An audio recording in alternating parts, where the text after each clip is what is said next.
I would think every large company and many small companies do. It's such a transformative technology that I would imagine most people do have their eyes on it, as we do here at Aflac. Okay, so you have your eyes on it, but what does that actually translate into? What is Aflac doing with AI? What ways are you thinking about AI? It's a great question. So we look at AI in terms of what are repeatable, somewhat mundane tasks.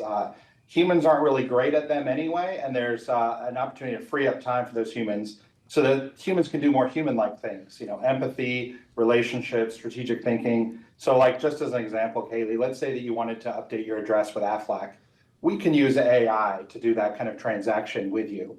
But if you're diagnosed with a serious disease or in an accident where you're hurt, that might be a time where you want to deal with a person. So we've freed up time for our people to be there for the most important parts of the experience. Is the idea to move ahead with what you can here on the next frontier in quantum computing, or wait for the regulators here in Washington? Because this, Keith, is the story that we talk about a lot on this program, to create some sort of framework, God forbid I use the word guardrails, on how this is actually going to work safely in the future. Yeah, there's a lot of things to consider, Joe, I think, with that. And I'm glad that people in D.C. and people in other parts of the world and their governments are discussing it, because I think there are a lot of implications. There's a lot of opportunities, but I think we want to make sure everything's done safe and correctly. And the way that Aflac approaches it is pretty middle of the road. We look at what are our simple things we want to automate and make sure that we're taking advantage of technology. But I wouldn't say that we're trying to be on the cutting edge of trying things that are unproven or unknown. You never know what the unintended consequences would be, so we play it safe. Well, Keith, I get how you're using it just inside the business, trying to enhance and make things easier for what you actually have to do operationally. But how are you thinking about it bigger picture? I always think of Aflac, and obviously everybody knows the duck. And if you're watching on YouTube, you can see a duck that is behind Keith. But it's about when you're taken out of work and there's, insurance to receive that compensation. When we're thinking about like the workplace overall and what AI is ultimately going to mean for it, are people going to end up displaced?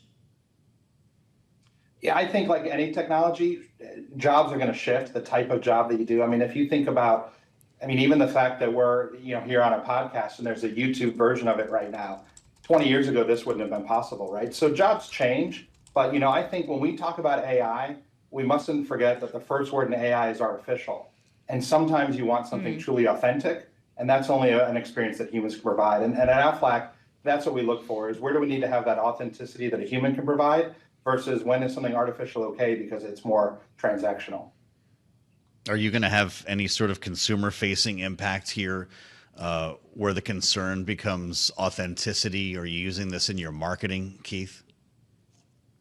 So not yet from a marketing standpoint. What I would say is, consumers might feel it through, again, transactional things they would do, at changing their address, updating their bank information. That's where they can opt in to work with our AI for it. But if it's someone who's filing a claim, maybe it's a wellness claim, which you get just for going to the doctor for regular checkup. That's pretty straightforward. Some people might want to use an automated system.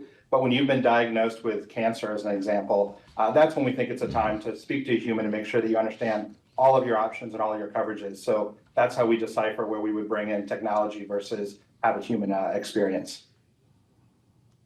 Well, it seems, Keith, that really all we're hearing about in terms of technological advancement, or at least all that gets the oxygen, is artificial intelligence. AI is the future. AI is going to change everything. Every company is investing in AI or throwing the phrase artificial intelligence into their earnings report to hopefully get some kind of boost about it because of all the mania.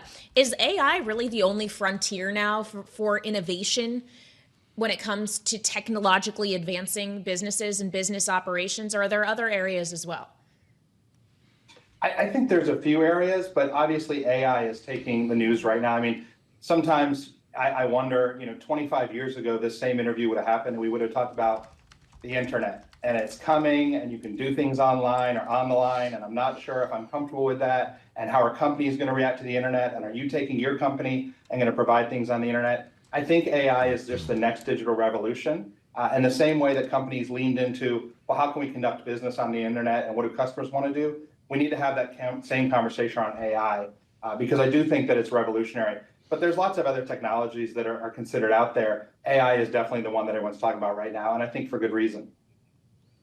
Well, so are you watching what Congress is up to, or do you have your doubts that anything will come out of Washington to control this technology? Yeah, we definitely keep an eye on it. I think that it's something that we should all talk about. We should talk about it as companies. We should talk about it as a society. Government should talk about it. I mean, we need to figure out, how do we make sure that everything is safe?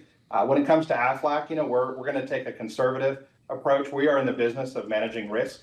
That's what we do for a living. So we look at what the risks are with any technology or any new development. But I think that it is appropriate for both the U.S. government as well as all governments to talk about, how do we make sure that this is safe for everyone involved.